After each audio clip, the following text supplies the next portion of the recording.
Ladies and gentlemen, I'm Marvin O'Connell, Professor Emeritus of History at the University of Notre Dame, and I'm delighted to be able to continue, indeed to conclude, these discussions of certain aspects of church history. In our recent meetings, we've talked about the Protestant Reformation as it occurred in Lutheran Germany and Anglican England. These two phenomena were different in many respects, although in the end they shared many common characteristics as well. What I'd like to do in bulk in this, our last meeting together, is to talk about the Catholic response to the Reformation movement. But if I may, I'd like to begin with a kind of pedantic review of terminology, because these little sound bites can make a big difference in the way in which people approach either contemporary situations or historical ones. The words we use to describe the events related to the Christian religion in the 16th century are not very satisfactory. The least satisfactory of all is the word Protestant. The etymology of this word is the protest made by certain Lutheran politicians in the year 1529 against what they perceived to be certain aggressive actions on the part of Catholic politicians in Germany. And they drew up a statement which they called a protest. So they were protesting the fact that they weren't able to do as they chose to do, either religiously or politically. And unhappily, it seems to me, that name has attached itself to all of those denominations, to all of those individuals, all millions and millions of them in the 4 centuries since, who have adopted a religious stance similar to that of Luther. It is not a protest. That makes it sound as though Luther was some sort of naysayer, that he was protesting something. That's really not the case. What Luther was doing was presenting his own vision of what divine revelation meant with respect to the justification of the believing Christian. Whether you agree with it or not, and I don't agree with it, it was a positive statement. It wasn't just a protest. The word Reformation is similarly unsatisfactory, perhaps not as unsatisfactory as Protestant, but it still doesn't really give the true picture of what was happening. And that's because there are really two ways of looking at the word Reformation and its various derivatives, reform, reforming, and so forth. There is the popular idea, and that is that reform means improvement in institutions or individuals. The drunkard becomes reformed when he goes on the wagon. And there is, in the popular mind, I think you'll agree with me, a certain tendency to think of reform as always meaning improvement. One of the funniest things that happens in American politics is when, and this happens, I'm afraid, more often than it should, that a politician will run for office on run for re-election on a reform ticket. That is because what he's saying to us is that vote for me and I'll improve the political situation, whether locally or nationally. When in fact, if he's running for re-election, he's the one who put the institution that needs reform into place in the first instance. The trouble when you apply the term to the 16th century is that we all know that there were many, many abuses within the Catholic Church at the end of the Middle Ages that needed to be reformed, that needed to be improved. But once again, that wasn't Luther's primary message. Now, for him, what had gone wrong with the church was not, essentially, was not bad priests chasing maidens down dark lanes or popes who were selling indulgences. That wasn't the root of the problem. The root of the problem was bad doctrine. and he advanced the theory of justification by faith alone as a cure for that false doctrine, but also as a way in which the abuses would be reformed. So if you take the word reform or reformation in its etymological sense, then I think you're on the right path. Reform means to reshape, to give something a different shape than it had before, without actually making a commitment as to whether that reshaping is an improvement or not.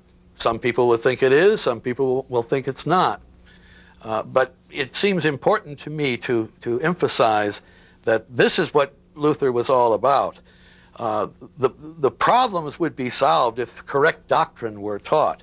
And so it was his task, as he saw it, to advance that doctrine and thus to give a new shape to things. Doctrinally, first of all, and then secondly, morally.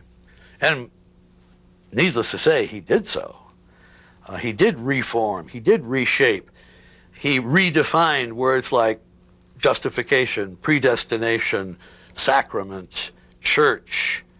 All of those things were reshaped as following from the insight that he thought he had to the process of justification. Well, if the term Reformation is less than satisfactory, the way in which historians have designated the Catholic response is also unsatisfactory, because the historians have traditionally, or at least since the middle of the 19th century, have designated the Catholic acts of the late 16th century as the Counter Reformation. What that suggests is a kind of reaction to what the Protestants were doing. Well, there's some truth in that. There is certainly some truth in the fact that the stunning successes which the Protestant gospel enjoyed in Northern Europe, and to a lesser degree, but still a significant degree, in France and Holland, this made the ecclesiastical authorities react. But there was also, and primarily so, at work, a religious revival among Catholics, which was analogous to the religious revival that Protestantism marks. In fact, I think the best way to look at the long-term history of these years is to see that Europe was undergoing, from about 1500 onward, a tremendous religious revival. You see it in all aspects of public and private life. And that revival had a Protestant side to it, but it also had a Catholic side to it, a Catholic aspect to it. That the same kind of seriousness about the obligations that one takes upon oneself by being a baptized Christian were now seen just as clearly by the Catholics as by the Protestants.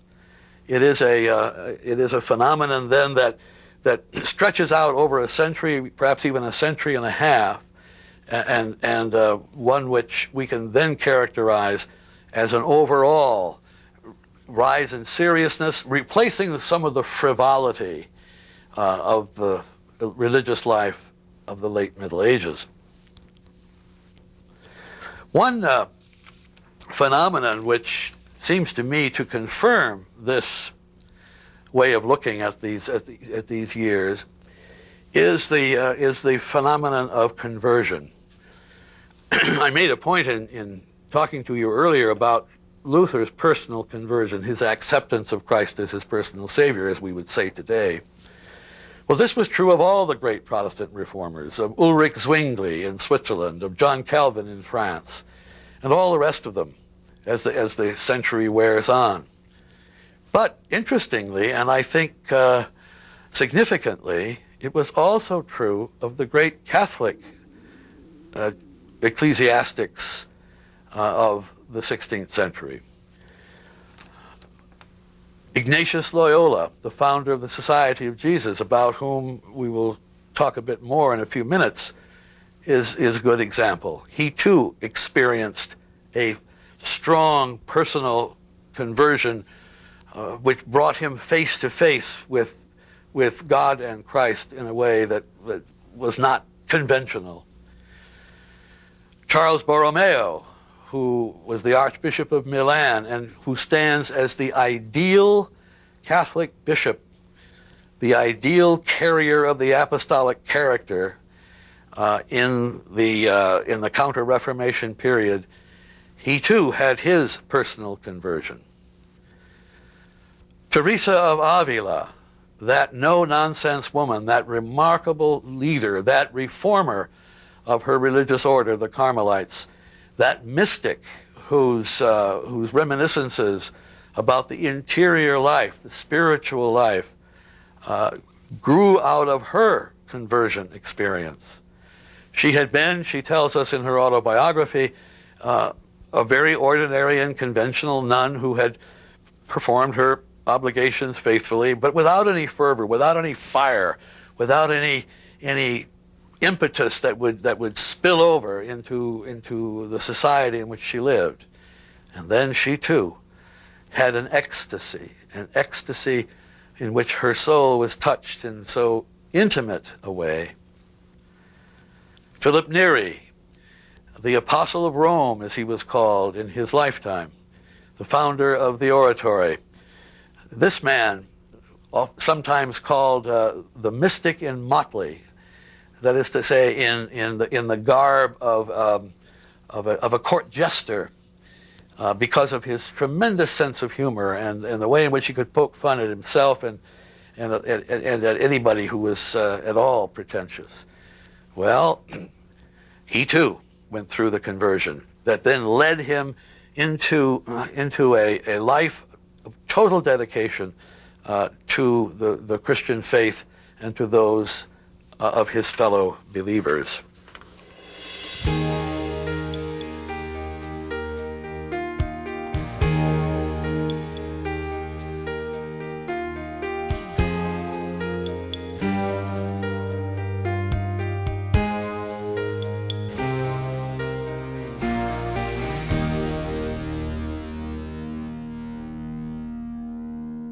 But when 1517 struck, the Catholic officials in Rome and elsewhere were totally unprepared for it.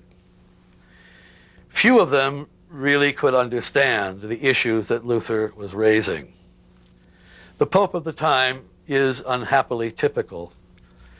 He was Leo X, a relatively young man. He was in his 30s.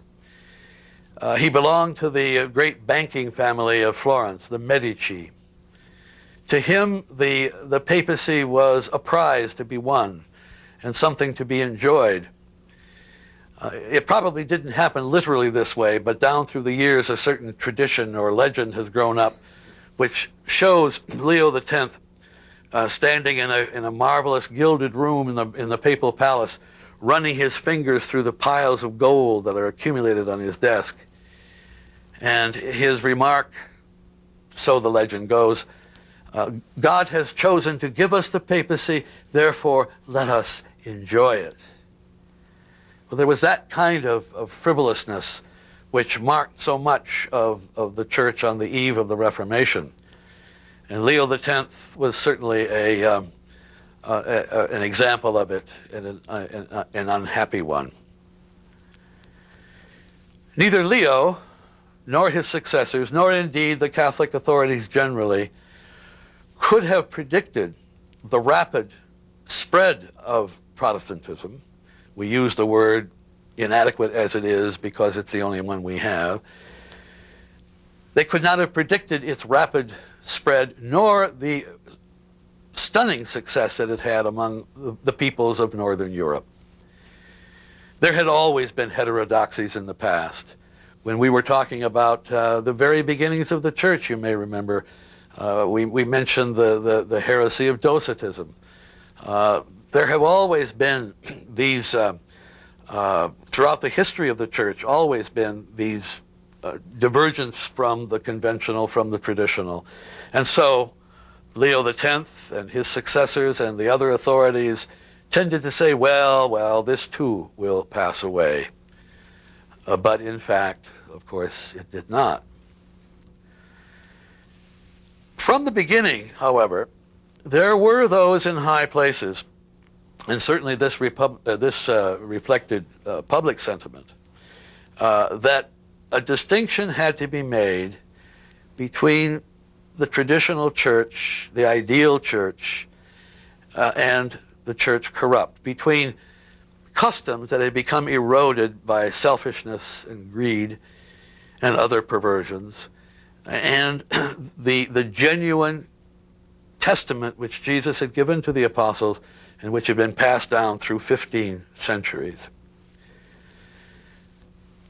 And so, with that in mind, there were people in high places, in the College of Cardinals specifically, who wanted to go as far as they could to meet the Lutheran objections, to take concrete steps whereby the divisions could be healed.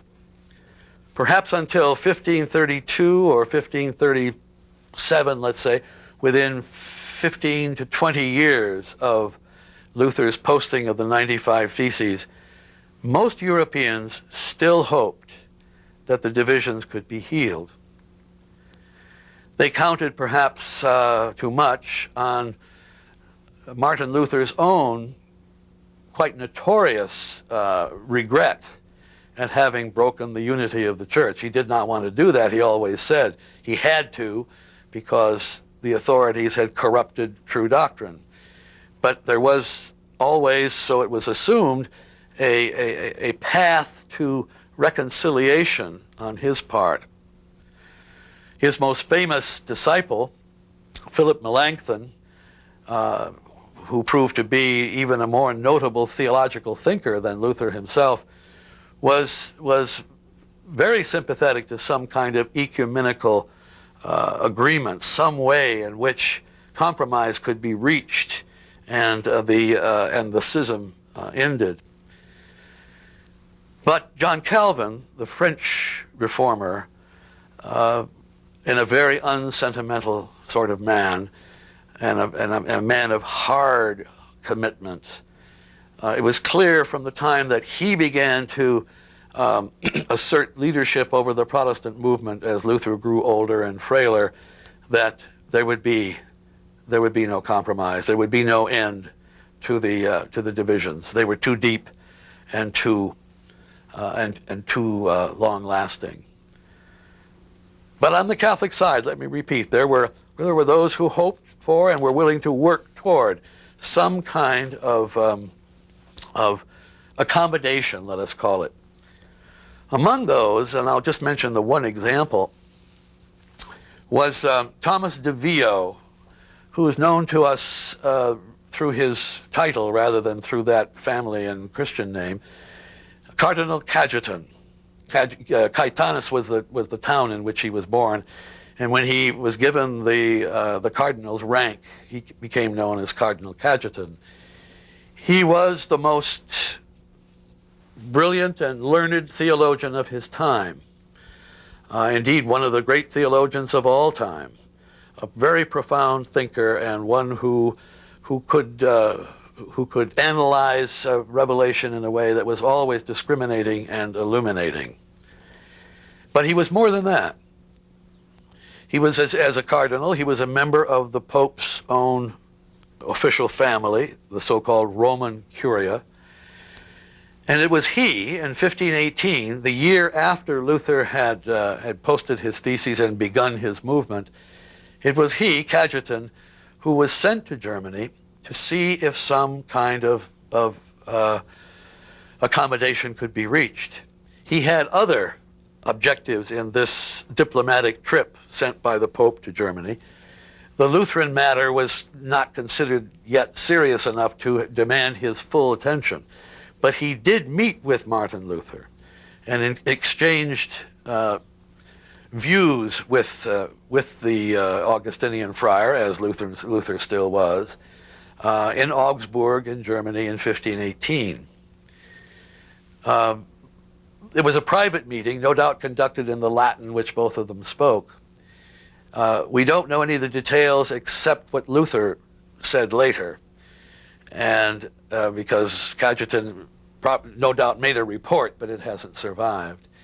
At any rate, Luther said that it was a dialogue of the deaf, because Cajetan's instructions were to receive Luther's submission and nothing else. He was not there to argue.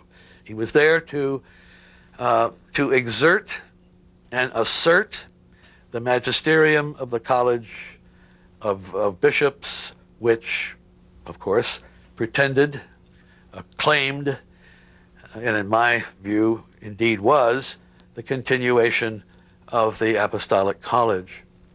Luther was not prepared to do this, and so their voices were raised, and some rather hot argument followed, although Luther in later years said that Cajetan had treated him with every courtesy. But Cajetan came home from this confrontation convinced that there were indeed some steps that could be taken that might soften the divisions. And in a very famous memo that he wrote in 1530, he suggested to the Pope of the time, who was Clement VII, and to the other members of the Roman Curia, certain steps that might be taken to quiet the opposition of Luther and the other Protestants. And they sound strangely modern, strangely contemporary, I mean, to us. Here is what he proposed, among other things. He said, one step we could take is to have a vernacular liturgy. Not the Latin liturgy that, of course, we've had ever since the time of St. Peter, but to introduce, at least into Germany, a vernacular liturgy. A second thing he suggested was that the celibacy of the secular clergy could be waived. That sounds, doesn't it, like a very contemporary debate going on among Catholics, and that it should have been suggested by Cajetan of all people in 1530 is rather surprising. However, the distinction should carefully be made any time this matter of celibacy arises, whether in the fourth decade of the 16th century or the last decade of the 20th century, that what he was talking about was the secular clergy, not the religious, not the monks or friars, not those who took vows. You see, that's the problem with this debate, I think. Let me try a quick tangent.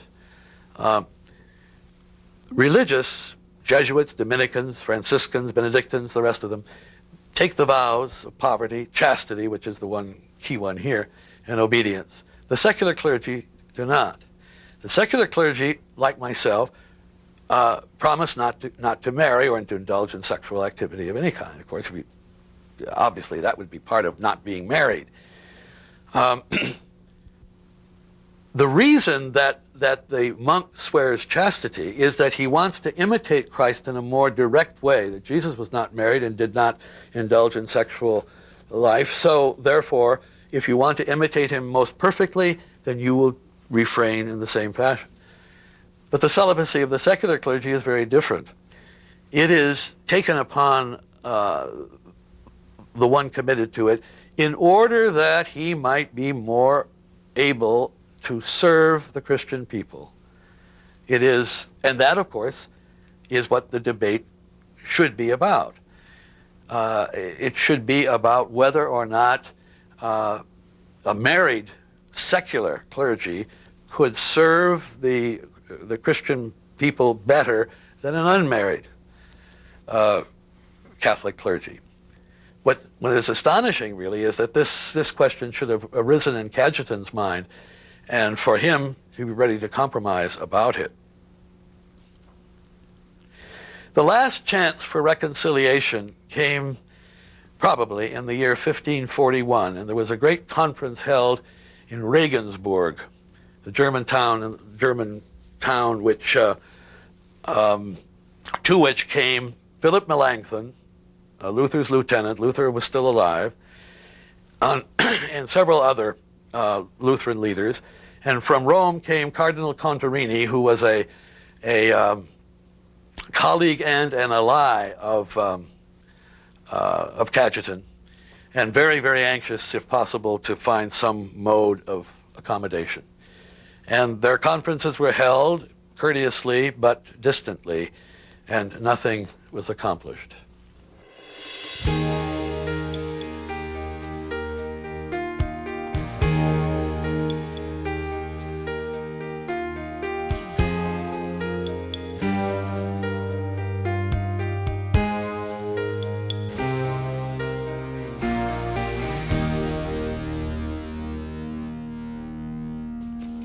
4 years later came another conference.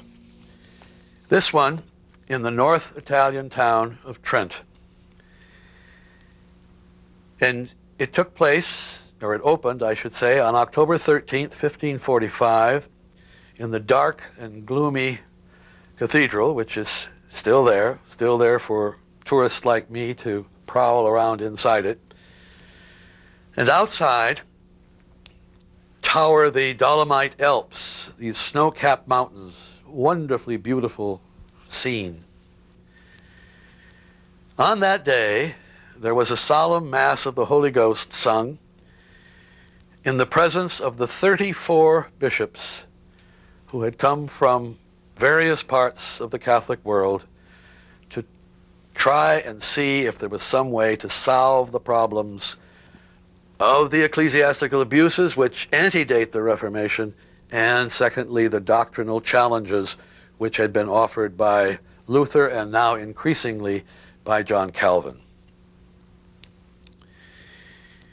This is considered still by us Catholics the 19th Ecumenical Council, a successor to the councils of Nicaea and Ephesus and Chalcedon, about which we talked on an earlier occasion.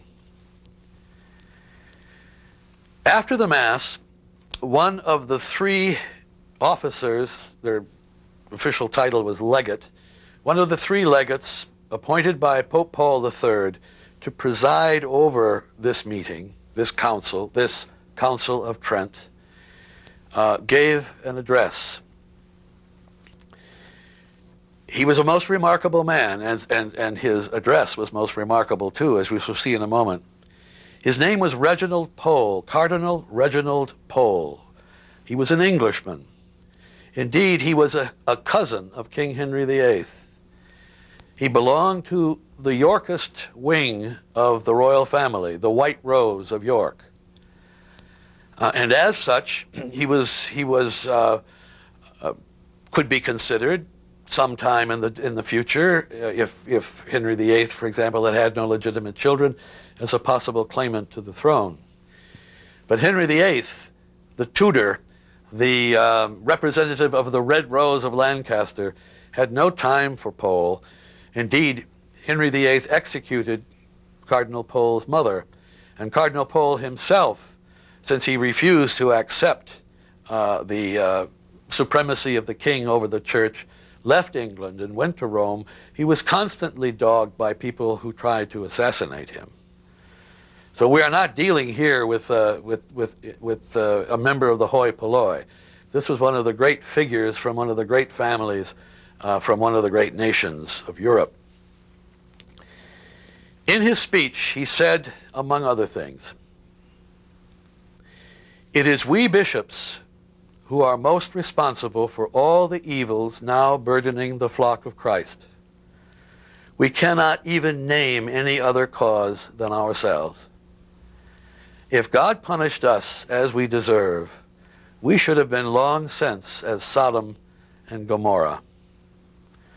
And after ticking off the abuses, simony, greed, luxurious living, wild, lustful sexuality, injustice, superstition, but greed most of all, he said, "Why dwell on this shameful subject?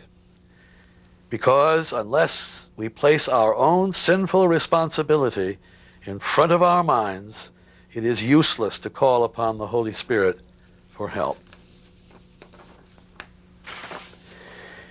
It seems to me that the most remarkable thing about the Council of Trent, which, as you well know, defined Catholic life for 400 years, the most remarkable thing about it was it being a case of people who literally pulled themselves up by their own bootstraps. Those who were enmeshed in a corrupt system were the ones who took it upon themselves to try to reform that system, and thereby to deprive themselves of some of the unholy benefits that they had been enjoying. This surely was Pole's point, and it was one that was accepted with somber reality by those bishops listening to him. Maybe the best example, there are many unhappy examples, perhaps the best example of this bootstraps analogy I made is the career of the Pope who summoned the Council of Trent. His name was Alessandro Farnese, and he was elected Pope in 1534. But before that, when he was a very young man, really a teenager, his sister, Giulia Farnese, who was known in Rome in the late 1490s as Giulia la Bella, Giulia the Beautiful, was the mistress of the worst of all the Renaissance popes, Alexander VI. And it was she, forgive me for this frivolity, but I'm going to use it anyway, pillow talk included, getting the Pope to promote her little brother. And so the Pope, Alexander VI, a dreadful man in every respect, indeed promoted Giulia's little brother, Alessandro, and he became a bishop when he was 18 years old, became a cardinal when he was 25. His own life was, as far as his sexual appetites were concerned, was perfectly shameful. In a whole series of liaisons, he sired at least 4 children that we know about. A man who stands unhappily as almost an imitation of the Alexander VI who first promoted him. But then, struck by all the troubles that had descended upon the church, including the terrible sack of Rome in 1527 by the imperial troops of Charles V, a deed which sobered up a great many ecclesiastics, because it was clear to see that, at least they thought so, that this was God's punishment for their own misdeeds. When he was elected Pope in 1534, he took the name Paul III, and he did indeed correct his life. And he knew that something had to be done, and he knew that his own past had scarcely prepared him to be a great reformer. But he was willing to try. And the only solution that he could think of was some kind of accommodation with the Protestants. That failed. And the only other way in which some solution could be found to, first, the doctrinal revolution initiated by Luther, and secondly, the abuses in the church which fed the success of the Lutheran movement, was to call an ecumenical council. He had great difficulty in doing so. Not only the difficulties of his own past and his own seamy reputation, but also the resistance that he found among his close associates in the Roman Curia.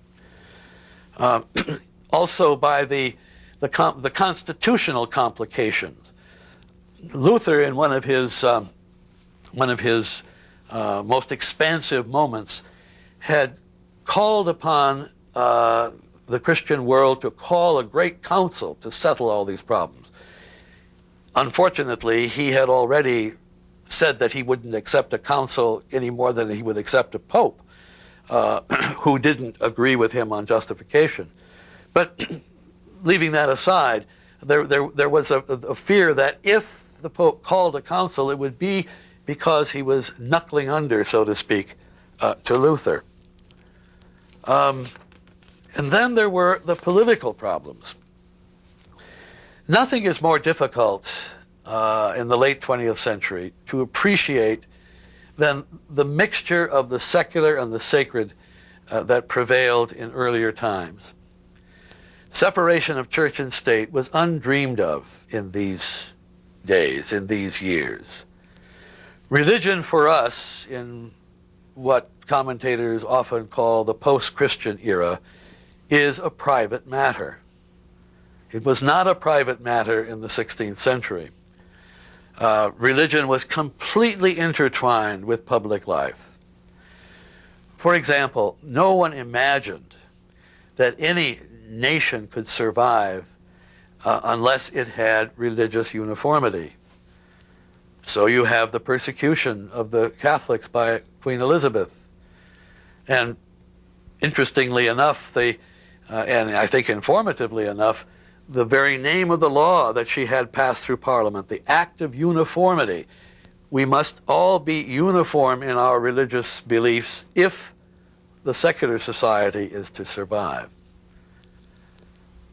A lot of commentators have said that religion was the ideology of the 16th century, by which they mean that as fascism and communism and liberalism have been the ideological, the intellectual engine which has driven so much of the 20th century, including its terrible wars and disputes, so religion was in the 16th century. This is all preface to mentioning the political difficulties that Paul III had in calling the council. To oversimplify greatly, there were two Catholic sovereigns whom the Pope had to satisfy. There was Charles V, who was King of Spain, but also Emperor of Germany. And there was Francis I, who was the King of France. These two were in perpetual antagonism toward one another, at war with each other more often than not. And either one of them would want to dominate the church in a Caesaro-papistic fashion if he could. Charles, because of his interests in Germany, was most interested in solving the Reformation crisis and all the divisions that had involved by addressing the abuses about which German Protestants were complaining. Francis I, on the other hand, in order to keep Charles occupied, busy, and distracted, didn't want a solution in Germany. He wanted the religious quarrels to continue there because that weakened his political enemy. This was a kind of conundrum that Paul III had to deal with. And try as he might, he could not find a way out of it for many, many years, because the point is, perhaps not altogether clear without my saying it, if the King of France said, I'm not going to support this council and I won't let any of my bishops go to it, or Charles do the same thing in Spain and Germany, there'd be no council. Indeed, that's what happened. Paul III summoned an ecumenical council twice. The most recent, or the first time after his election in 1537, and then again shortly after the meeting at Regensburg, which I mentioned a moment ago, between Melanchthon and Contarini, summoned another one, and nobody came. You know that old saying, that old fear, I suppose any of us has. What if you had a party and nobody came? Well, the Pope had a party. Nobody showed up. It was not until 1545 that the Council of Trent was finally convoked. And it was a hard thing even then, because, as I said a moment ago, only 34 bishops appeared. Eventually, the number grew to more than 200. But in the beginning, it was very, very shaky indeed. The first problem that had to be faced at Trent was how to proceed. The Emperor Charles was particularly anxious that the abuses be addressed by the council first. The Pope, on his side, was equally anxious that the doctrinal problems or challenges raised by Luther and the other Protestants be addressed first. They each had a vested interest, if you like. What the emperor was most interested in was calming the political scene in Germany. What the Pope was most interested in, now in his reformed state, no longer the playboy of earlier years, what he was most interested in was asserting the doctrinal primacy of the Petrine office and to restore purity of doctrine as he understood it and as the Apostolic College had passed it on to him. Well, they came up with an ingenious compromise. The council met day by day, and the agenda was drawn up in such a way that on day one, on Monday, let's say, they would treat of the abuses. On Tuesday, they'd treat of doctrine. On Wednesday, abuses again. On Thursday, doctrine. And so it went. Every other day, the one of the two subjects was addressed. And this was a compromise which was accepted by all sides. And so the council, so long coming into being, so shaky at first, now began its substantive work. It met on 3 different occasions between 1545 and 1563. In other words, it was never adjourned, except what the lawyers call sine die. It was adjourned only, but not finished. And it was understood that it would be continued at a later time. Between 1545 and 1547, then after a lapse of 4 years, a rather short meeting in 1551-52, and finally the last meeting, 1562 and 63. There are 18 years involved here. The council actually sat about 50 months altogether, or a little more than 4 years, on these three different times. They followed the procedure which I suggested a moment ago: doctrine, abuse, doctrine, abuse. The legates, the Pope's representatives, set the agenda. But any father of the council could introduce anything he wanted to, like, you might say, a private bill in Congress, rather than a bill offered by the Republican or Democratic leadership in Congress. Also, the technical word father. Anybody at a council who has the right to vote, which would be, for all practical purposes, the bishops, had the technical title father of the council. So following that every other day sort of arrangement, the discussions would start with what was called a general congregation, or a particular congregation. A particular congregation. This was a meeting of the theologians and canon lawyers and other experts who were not fathers of the council, but who were experts in their field, who would then discuss the agenda point which the legates brought to their attention. The fathers of the council, the bishops, the people who had a vote, were in attendance at these particular congregations, and no doubt learned a good deal from them. The second stage in all this was the general congregation. That was a debate over the issues, whether of reforming abuses or of doctrine. This was the debate between or among the fathers themselves. And finally, when they got to the end of the debate on one particular point, they then would agree to a text which would be incorporated into the official documentation of the council. And then finally, a session. That's the other technical word, if you'll pardon my using these technical terms. A session was a public meeting at which the text of the decree, which had been thrashed out in the particular congregation, the general congregation, in which this text was read out, was formally approved, where the vote was taken formally, and then promulgated.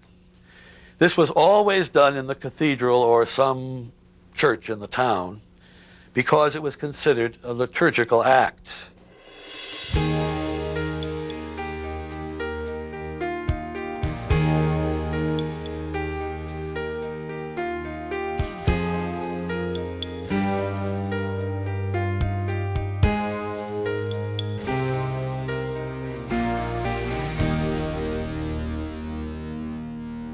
Throughout the Council of Trent, there were a total of 25 sessions. 17 of them were substantive, dealt with substantive issues. The other 8 were ceremonial in one fashion or another. And what came out of all of this, and in the documentation, was the so-called decrees and canons. The decrees of the Council of Trent, or any council for that matter, are those formal documents which explain the teaching of the council, which is, of course, the teaching of the Catholic Church, in some detail. The canons are brief statements of doctrine, which were usually expressed in a negative way. If you don't believe there are 3 persons in the Trinity, then you should be condemned. That's the way a canon would read. Or I should be more to the point, shouldn't I? If you don't think that good works are, the performance of good works is part of the justification process, then you deserve condemnation. If you think that Scripture alone is where we find the truths of our religion, then you deserve to be condemned. That is what is called a canon of the council. The debates were of a very high level. Let me give you just one example, and of course it's really the most important example. The fathers of the council, aided by their experts, their theologians and canon lawyers, struggled with the question of justification, looking at it from every possible angle, taking into account every possible orthodox opinion. It took them 7 months of very hard work before they were able to come up with a decree that was agreed to by all of them. By the way, it should be said that at Trent and at any other council, there must be moral unanimity on any issue that becomes part of the official teaching of the council. That is, it's not enough to have a majority. It's not enough to have 51%. If the best you can get is a simple majority, then the council steps away from that issue and does not decide it. Moral unanimity means that there could be a very trifling number of the fathers who would disagree with the decree or the canon. But the number would have to be very small indeed. Well, what solutions did the Council of Trent come up with? In the area of doctrine, I think it's fair to say that the burden of what the council had to say was a reassertion of the doctrine of good works, refined now by their own debate and argument and insights, but nevertheless, to put it negatively, a repudiation of Luther's views. This was also true of another decree of great complexity, the one on original sin. What Luther protested was total depravity. The fathers of the council said, and we must avoid Pelagianism, but it is not Pelagianism, they maintained, to say that although we are damaged by original sin, we are not rendered incapable of performing good works. And as the fathers of the council made their doctrinal decisions in a conservative but not reactionary way, so also they were conservative in trying to put together an institution which could ride out the abuses that had so besmirched the Christian faith over the preceding century or so. Very specific new laws were passed against absenteeism, pluralism among clerics, a priest who would have 10 parishes, and of course neglect 9 of them, probably neglect all 10 of them. In one very interesting and perhaps even poignant assertion of the Fathers of the Council deserves to be remembered. They made it clear that in theory, money indulgences were perfectly appropriate, that a good work could be an almsgiving and would therefore deserve, under the doctrine of indulgences, the kind of favor which could be given to a person performing a good work. But, they said, since money indulgences open themselves so readily to corruption, and since they can be so readily manipulated, they were from that time on forbidden. I went into some detail about particular congregation, general congregation, and all the other technicalities connected with the Council of Trent, because I think as we conclude this discussion, it is vitally important to understand that the Council was very deliberate in its actions. It wasn't simply reacting to an unpleasant situation. It was a creative endeavor. And just as I would say, as a Catholic, that Luther's work was creative but wrong, Trent's work was creative and right. To sum up then, the Council of Trent made it possible for Catholics to regain their confidence. The Council had settled the most perplexing doctrinal problems. It had asserted that the gloomy and introspective view of human nature which Luther propounded was wrong, that human beings were indeed capable of forging forward, of doing good works, of changing the face of the world, if you like. The Council had also initiated, and I underscore that word, initiated internal reform. Reform was not accomplished overnight. The decrees of the Council of Trent weren't even allowed into France in any formal way. They began to have their effect only 100 years after the Council adjourned. But the beginnings of reform, the beginnings of a serious application of the gospel to the lives of Catholic men and women everywhere in what now remains as Catholic Europe, was made possible. There were other ramifications.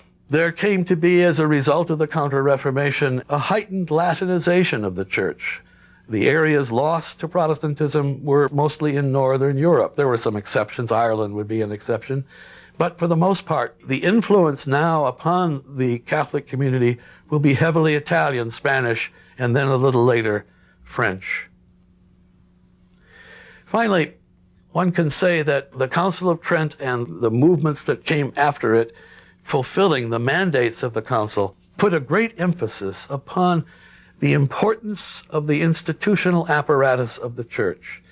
Luther had said, in effect, that the Church is really an invisible body, the body of the elect, those few whom God has chosen. That's the Church, the true Church. Not at all, said Trent. The Church is the body of the faithful, physical and spiritual. It is made up of institutional commitments as well as personal commitments. And this is a lesson that has been well learned and has served us well over all these years. The Counter-Reformation is clearly over. We can legitimately speak of it now as a unit with a beginning, a middle, and an end. There are elements of the Catholic Counter-Reformation that we should set aside, and we are doing so, and rightly so. But its essential achievement we cannot put aside. As Mr. Lincoln said when we first began our discussions together, ladies and gentlemen, we cannot escape history. The Counter-Reformation is part of our spiritual lifeblood, as much as the ancient church is, as the Church of the Middle Ages is. It has all been enveloped into us, and we who now carry the banner can no more repudiate our past than we can repudiate ourselves. And if it seems that all around today there brood dark shadows of incomprehension and indifference and sometimes hostility, we have to remember what Jesus said. He said it as surely to us as he did to the apostles. Do not be afraid, little flock. You are my friends, and I am with you to the consummation of the world.